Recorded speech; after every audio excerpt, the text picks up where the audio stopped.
Então, pessoal, vamos aproveitar um pouquinho essa apostila aqui do Watson e do Márcio para a gente pegar alguns conceitos que vão ser importantes lá na metrologia. Então, deixa eu passar aqui vidraria, aqui. É até interessante observar aqui alguns instrumentos que têm algumas escalas. Então, a importância de você estudar metrologia para poder fazer as leituras adequadas desses equipamentos. Tá?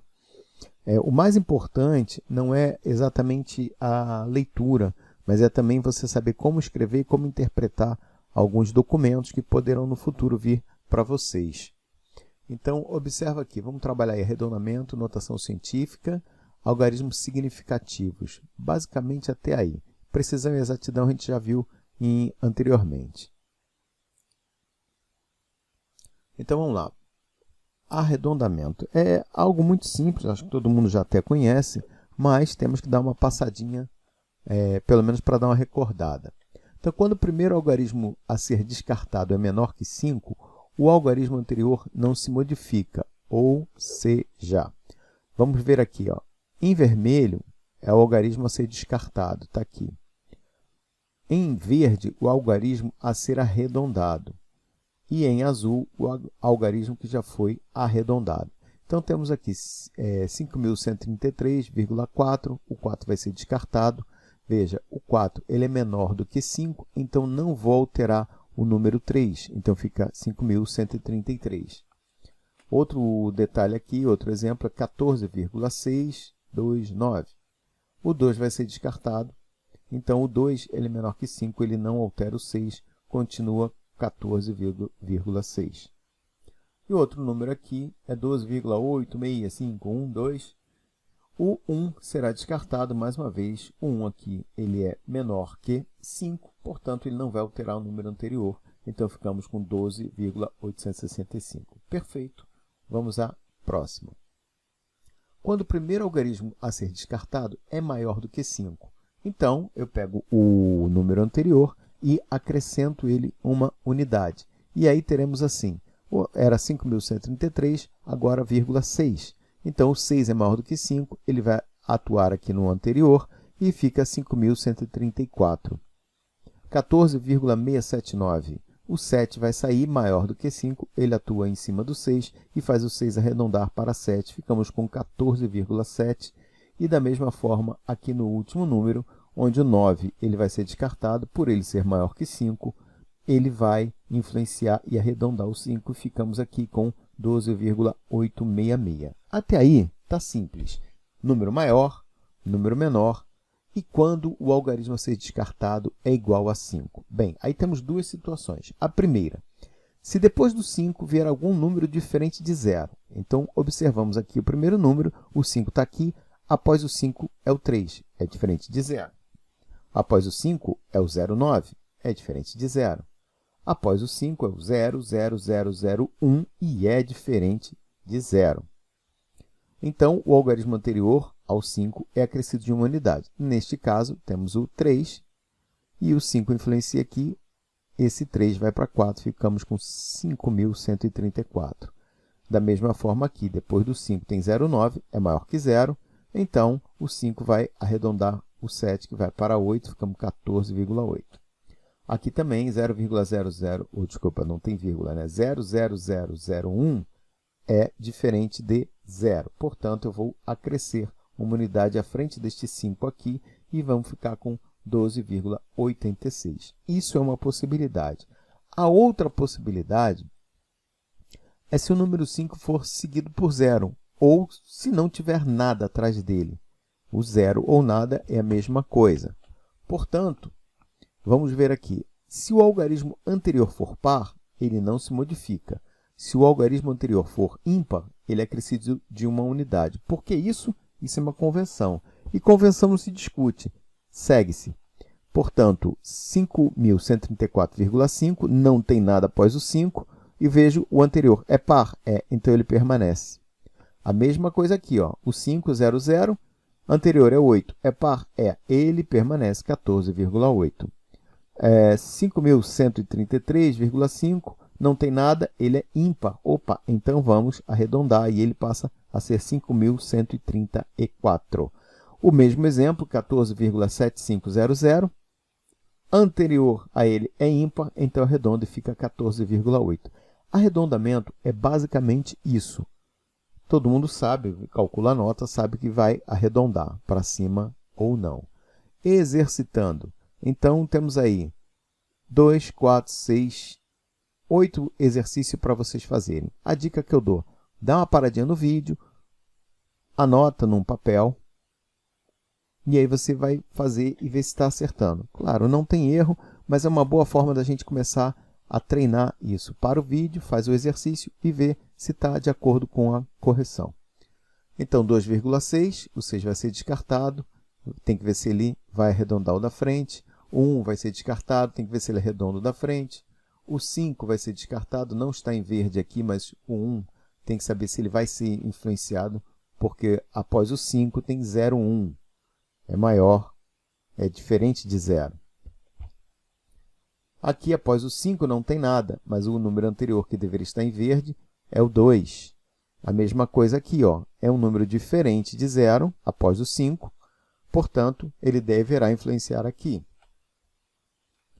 Após o 5, também temos números aqui 0, 0, 1, e é diferente de 0, portanto, ele deverá influenciar esse número 0 aqui, que está em verde. Aqui também não tem nada, e aí pergunto, o número da frente é par ou ímpar? 0 a gente adota como sendo par. E aqui a mesma coisa, 0, 0, 0, e temos um número ímpar aqui. Então, o resultado fica dessa forma. Ok? Não sei se vocês acertaram, mas vamos adiante.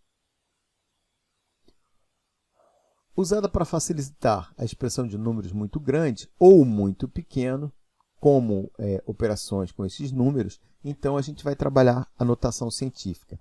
Creio que a maior parte também já deva saber trabalhar com isso, mas vamos fazer uma revisão. Então, temos aqui um número que é chamado de mantissa, vezes o 10 elevado a alguma ordem de grandeza. A mantissa ela vai ser menor ou igual a 1 e menor que 10. Porque quando é 10, a gente já tem 1 elevado a 10 na 1. Ordem de grandeza é o número inteiro negativo ou positivo que vai me dar o múltiplo ou submúltiplo deste número. Então, aqui é 1000, que é 10 na 3. Então, você pode escrever 1000 assim ou 10 na 3 quando você vai escrever em notação científica. Importante. Se esses números aqui são, numa medida, algarismo significativo, eles deveriam estar sendo contados aqui como 000. Mas ainda não chegamos lá, só para ficar claro. Da mesma forma que 2,5 vezes 10 na 2, ele vai ser 250. Veja que esse algarismo aqui, ele não aparece aqui, então ele não é significativo. Ele está ali somente por uma questão de transformação de unidade, possivelmente. Aqui, neste caso, não tem unidade nem nada, são somente números. 4,32 vezes 10 na 0, qualquer número elevado a 0, ele é 1, portanto, é 4,32. Isso aqui é forma de você escrever o 4,2 em notação científica. Às vezes, seu resultado é 5, mas você necessita que seja escrito em notação científica. Então, fica 5 vezes 10 na 0. Ainda, como é que funciona, então, a questão do deslocamento da vírgula quando estamos trabalhando com um algarismo significativo? A ordem de grandeza E equivale ao número de casos que a vírgula se deslocou.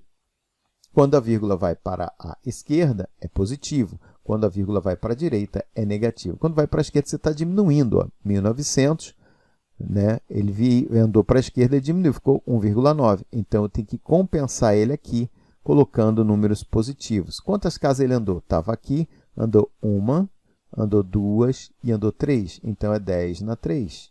A vírgula entrou aqui. 241,4. Então, em notação científica, a mantissa tem que estar aqui na frente, tem que ser maior que 1 e menor do que 10, maior ou igual a 1 ou menor do que 10. Então, vai dar 1, 24 não pode, 2,4 pode. Então, ficamos com 2,414 vezes 10 na 2, ficando 1, 2.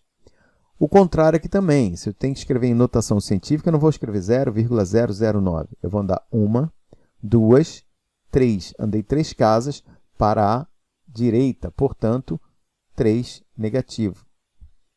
E aqui também vou andar 2 casas, para ficar com a mantiça dentro daquela necessidade, entre 1 e menor do que 10. Andei 1, 2 casas para a direita, então ficou 2,41, como andei 2, fica na menos 2. Mais uma vez, vamos anotar esses números que aí estão em notação científica. Peço a vocês que deem uma paradinha no vídeo, uma pausa, faz o exercício e depois prossegue. Se você não quiser fazer, tudo bem, pode anotar depois e refazer esses exercícios. 26, 210, 5.150, 0,145, um outro número muito pequeno ali que não dá para dizer, que é 1, 2, 3, 275 micro alguma coisa, não sei qual é a unidade, 1,05, 10,10, 2.314,100. E como é que ficaria a notação científica? Ok, está aí a resposta, somente para você dar uma checada se você fez corretamente ou não. Importante para expressar o valor experimental de uma medida, representam os dígitos de um resultado experimental onde o último dígito considerado é duvidoso. Eu estou falando de algarismo significativo. Então, são algarismos que têm os números que têm um significado dentro da sua medida. Tem número que não tem. Por exemplo, zeros à esquerda não são significativos. Às vezes, eles estão ali para indicar uma transformação de unidade. Já vamos aparecer aí já na frente. O último número da medida geralmente é conhecido como número algarismo duvidoso, mas ele é significativo, porque ele me gera uma incerteza. Ele pode ser, no caso aqui do desenho que nós temos, 210,37, quantos algarismos significativos? 1, 2, 3, 4, 5, porque todos eles são significativos. O sétimo, o número 7, o quinto algarismo, ou o primeiro, dependendo do lado que você olha, o 7, ele é duvidoso, porque tem uma incerteza neste número de 0,01, ou seja, pode ser 210,38 ou 210,36. Ele gera uma dúvida, mas ele tem um significado. Isso está me dizendo que o meu instrumento de medição é capaz de me dar 2 casas após a vírgula. Nunca sumam, mesmo que ele for 0. 0 à esquerda não vale nada. 0 à direita ele vale, desde que esteja compreendido dentro da sua medida.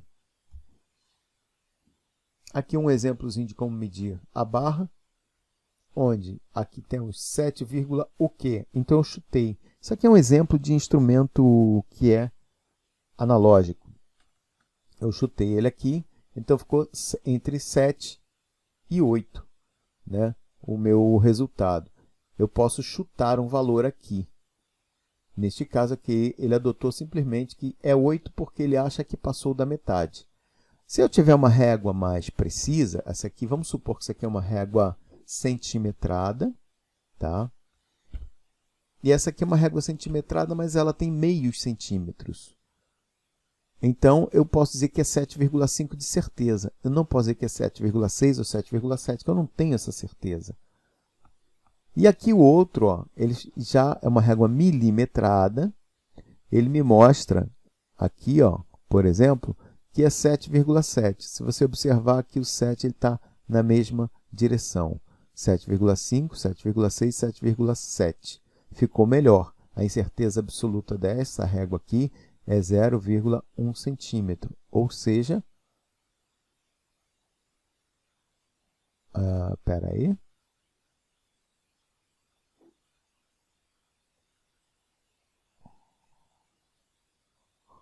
Não, está certo. A incerteza absoluta dessa régua é 0,1 centímetro, ou seja, 1 milímetro. Tá? Exemplo. Durante a pesagem de um sal, a balança analítica mediu a massa de 2,1456 gramas. Maravilha. Isso significa que Temos quantos algarismos significativos? 5 algarismos significativos. O último número é duvidoso, me dá uma incerteza, alguns chamam de erro, outros chamam de precisão, vamos chamar de incerteza da balança de 0,0001. Essa massa pode corresponder, então, a 2,1455 ou 2,1457, até mesmo 56. Por quê? É 0,001 para cima ou para baixo. Isso é a margem de erro. Quando vocês ouvem, por exemplo, em pesquisas que fazem muito tratamento estatístico, eles falam a margem de erro é de tantos pontos percentuais para cima ou para baixo. É isso que eles estão indicando, aquele mais ou menos ali no final. Então, a pergunta que fica dentro de algarismo significativo. É possível medir o volume de 12,000 ml em uma pipeta graduada cuja incerteza absoluta é de 0,01 ml? Qual seria o volume mais próximo que eu poderia estar medindo dentro dessa precisão que eu quero, que é 12,000? A pipeta seria capaz de medir essa incerteza que está ali em cima? Não, ela não pode. Por quê? Eu só tenho a classe de precisão dela, a incerteza que eu tenho é 2 casas. E eu estou querendo 3, então eu não posso de jeito nenhum. O máximo que eu posso medir é com 2 casas, que é o que ela me dá, que é 12,00. Mais do que isso seria imaginar coisas. Regra. Algarismos significativos não dependem do número de casas decimais. Não importa se eu tenho 1, 2, 10 ou nenhuma casa decimal, me importa que todos os algarismos que estão ali aparecendo, eles são significativos, a não ser que sejam zeros à esquerda. Então, aqui em cima nós temos 6 algarismos significativos e aqui também temos 6 algarismos significativos. Só que aqui temos 4 casas decimais e aqui nós temos uma casa decimal. Uma coisa não há que se confundir com outra. Zeros à esquerda não são significativos. Exemplo aqui é 11 miligramas. Se eu transformar esse 11 miligrama para grama, ele não pode ter mais algarismo significativo. Ele fica assim. Então, eu poderia fazer em notação científica este número daí, que ficaria como 1,1. Não apareceu. Então, vamos lá. Como é que ele ficaria? Eu andaria 2 casas para a direita, ficaria 1,1 vezes 10 na menos 2. Perfeito? Prosseguindo. Ainda é algarismo significativo, 0 à direita são significativos somente quando o resultado de uma medida. Então, olha só, importante. Eu tenho a massa de 2 gramas de NaCl. Foi medido numa balança com incerteza 0,1 grama. Está aqui. 2 gramas, mas a incerteza é 0,1, então eu tenho que botar 2,0. Este 0 daqui ele é significativo, está à direita. Está certo, professor. 0 à direita ele é significativo, mas só quando representa o resultado. Então, agora, eu vou representar ela em miligramas. No momento que eu transformo para miligramas, eu fico com 2.000 miligramas. E aí complica, porque eu tenho mais 2 zeros. Será que eu teria 4 significativos? Não. Eu só tenho 2 significativos, e esses 2 que apareceram aqui foi em função de uma transformação de unidade. Portanto, eu devo escrever em notação científica, 2,0 vezes 10 na menos 3 miligramas. Importante, se eles fossem significativos, deveria aparecer 2,000. Mas como eles não são, fica assim. Como é que eu vou saber? Só na hora que você estiver medindo. Vamos lá, temos um volume de 25 ml de HCl, 0,1 mol por litro. O NaCl foi medido numa pipeta graduada com incerteza de 0,01 ml. Como devo representar esse volume em litros, decilitros, mililitros? Quantos algarismos significativos estão presentes em cada caso? Então, a primeira coisa aqui, isso aí eu lembro de ter passado, não sei se na turma de vocês. Então, temos aqui um quadro onde eu tenho 25 ml, mas é 25,01, então tem que ter 00 aqui. Então, tenho lá 25,00 devido à minha precisão ou incerteza de medição do meu equipamento, que era a minha pipeta graduada. Então, ela me dá 2 casas, eu tenho que botar 2 casas aqui. Como é que eu vou escrever isso aí em litros, em decilitros, em mililitros? Então, o que eu faço? Então, eu tenho lá 25,00 ml em função da minha precisão ou incerteza de medição do meu equipamento de medição. Tá lá. Como é que eu vou escrever isso em outra unidade? Uma transformação de unidade.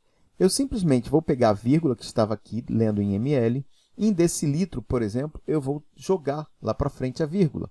Entra um zero aqui, continua 25,00. Aqui eu tinha quantos algarismos significativos? 1, 2, 3, 4. Aqui, 2, 3, 4. 0 à esquerda não é significativo. Eu poderia escrever este número em notação científica e aparecendo eles aqui. Não há necessidade agora, mas entendo que esse número aqui não é significativo. Em litros, a mesma coisa. Eu pego simplesmente a vírgula e coloco ela na casa onde eu vou fazer a leitura e preencho com zero. Opa, professor, tem um zero agora aqui depois da vírgula. Não é depois da vírgula. Zero à esquerda não é significativo. Então, aqui eu tenho 4, aqui eu tenho 4, e aqui eu continuo com 4 algarismos significativos. Soma e subtração. Fator limitante é o número de casas decimais. Eu tenho um outro slide, mas vamos trabalhar esse aqui. Depois eu passo outro para vocês. Na soma e na subtração, o fator limitante é a casa decimal. A gente sempre vai optar em utilizar aquele número que é mais pobre em casa decimal, para a gente não aumentar a precisão do equipamento somente fazendo contas, né? Então, se eu tenho um equipamento que me dá 2 casas decimais e um outro equipamento que me dá 1 casa decimal, na hora que eu somar, o meu resultado tem que estar vinculado ao instrumento que é mais pobre, que é menos preciso, que tem mais incerteza. Nunca posso ir aumentando a incerteza. Senão seria muito simples. Eu faria medições com várias equipamentos ruins, pegaria um equipamento bom, só fazia uma medida, somava e estava tudo lindo e maravilhoso. Mas não é assim que funciona. Então, olha só. O resultado tem que ter o mesmo número de casas decimais do componente que apresente o menor número de casas decimais. Então, a casa decimal, o lugar, digamos assim, o número que é mais pobre em casas decimais. Aqui eu tenho 3 algarismos significativos, 0 casa decimal. Aqui 3 algarismos significativos, 2 casas decimais. Então, vamos lá, faremos a soma. 123 mais 5,35, ficamos com 128,35. Eu tenho que ficar somente com 0 casas decimais. Não me importa se eu tivesse mais algarismos significativos aqui na frente. Mas o que ia importar é que aqui não pode ter 2 casas decimais. Então, o 3 tem que ser descartado. O 3 influencia o 8? Não. Portanto, 128. 3 algarismos significativos e nenhuma casa decimal. Soma e subtração ainda. Temos algumas continhas aqui. Então, temos aqui 4 casas decimais, 5 casas decimais. Temos que ficar com 4 casas decimais. Somamos, deu 18. O 8 vai ser descartado, ele vira 2. Mas nós vamos colocar em notação científica. Perfeito. Então, é 2 vezes 10 na menos 4. Por que eu não uso 1, 2, 3, 4 casas decimais? Porque não existe neste caso. Neste caso, são 4 casas decimais, mas esses números que estão aqui à esquerda, eles não são significativos. Outro exemplo ao lado, 1,007, tem 4 algarismos significativos, esses zeros aqui estão no meio do número, e tem 3 casas decimais. Aqui o 0,97 ele tem 2 algarismos significativos porque o zero está à esquerda. 2 casas decimais, perfeito. Aqui tem 3, aqui tem 2, eu vou ficar com quanta? Com 2. Fiz a soma, lindo e maravilhoso. Não posso aqui, eu tenho 3 casas decimais, tenho que ficar somente com 2. Então, 7 será descartado, ele vai arredondar o 3 para 4. E aí escrevemos este resultado em em notação científica. Está lá, 4 vezes 10 na menos 2. Multiplicação e divisão. O fator limitante é o menor número de algarismos significativos. Então, enquanto na soma era casas decimais, na multiplicação e na divisão é o algarismo significativo. Então, eu tenho lá 15,05 mais 0,1055. Os dois têm 4 algarismos significativos. O primeiro tem quantas casas decimais? Tem 2 casas decimais, né? Aqui está trocado, tá? Aí esse aqui tem 2 casas decimais e esse aqui tem 4 casas decimais. 1, 2, 3, 4 significativo, 1, 2, 3, 4 significativo. Aqui está correto, aqui está trocado. Continuando, depois que eu faço essa conta aqui, que era para ser uma multiplicação, ficou um sinal de mais aqui, eu fazendo esta conta daqui, eu vou ter este número daqui. E aí o que acontece? Depois de fazer esta conta, eu tenho este número com essa quantidade de casas decimais e 1, 2, 3, 4, 5, 6, 7 algarismos significativos. Mas eu tinha só 4, eu só posso ter 4 significativos. Então é 1, 2, 3, 4. Este 7 daqui tem que sair, tem que voar, tem que desaparecer. Portanto, este 7 maior que 5, ele vai arredondar esse aqui e vamos ter 1,588. 4 algarismos significativos e 3 casas decimais. Aqui eu tinha 2 casas decimais e aqui 4 casas decimais. Ó, falando mais um pouquinho ainda que eu falei de desvio, aqui ele trata como erro absoluto, que é o valor medido menos o valor verdadeiro, que eu chamei de tabelado. Mostra quanto o valor medido varia em relação ao verdadeiro.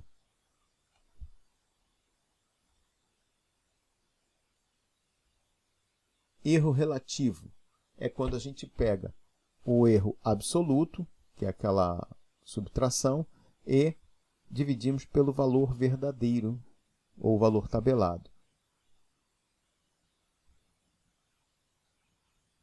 Temos 2 exemplos aí, se vocês quiserem fazer, tá bom.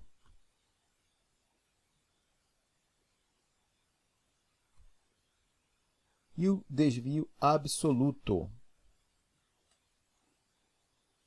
Está aqui o desvio absoluto, ainda é xi menos x. Esse aqui é quando a gente fala em desvio, quando a gente está falando em média. E o erro é quando a gente fala um valor que eu tenho, que é um valor verdadeiro, um valor teórico, ou um valor que eu sei que tem que ser aquele valor ali, por uma especificação técnica. Então, é um valor verdadeiro.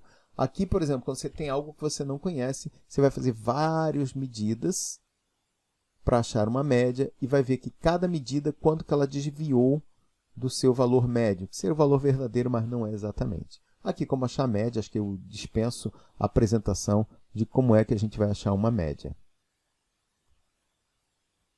Aqui a gente já está entrando na questão de desvio padrão. Vou passar adiante. Vamos deixar esse exercíciozinho aqui, se vocês quiserem fazer, para escrever todos esses números em notação científica. Então é isso aí, pessoal.